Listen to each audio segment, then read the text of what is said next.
بسم اللہ الرحمن الرحیم۔ سورہ نمبر 17 سورہ بنی اسرائیل۔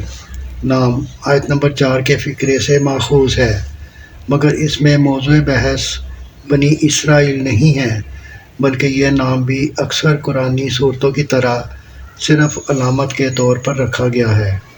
زمانہ نزول۔ پہلی ہی آیت اس بات کی نشاندہی کر دیتی ہے کہ یہ سورت معراج کے موقع پر نازل ہوئی ہے۔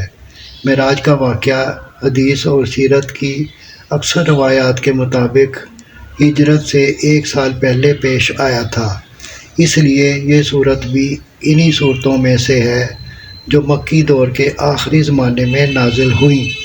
پس منظر: اس وقت نبی کریم صلی اللہ علیہ وآلہ وسلم کو توحید کی آواز بلند کرتے ہوئے 12 سال گزر چکے تھے۔ آپ کے مخالفین آپ کا راستہ روکنے کے لیے سارے جتن کر چکے تھے، مگر ان کی تمام مزاحمتوں کے باوجود آپ کی آواز عرب کے گوشے گوشے میں پہنچ گئی تھی۔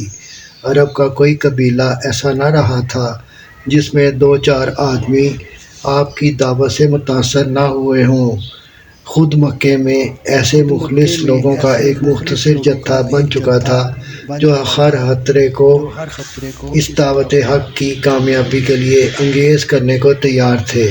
مدینے میں اوس اور خزرج کے طاقتور قبیلوں کی بڑی تعداد آپ کی حامی بن چکی تھی۔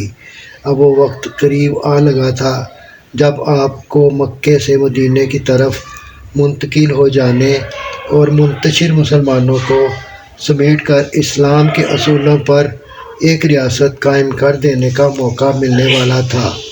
ان حالات میں معراج پیش آئی اور واپسی پر یہ پیغام نبی کریم صلی اللہ علیہ وآلہ وسلم نے دنیا کو سنایا۔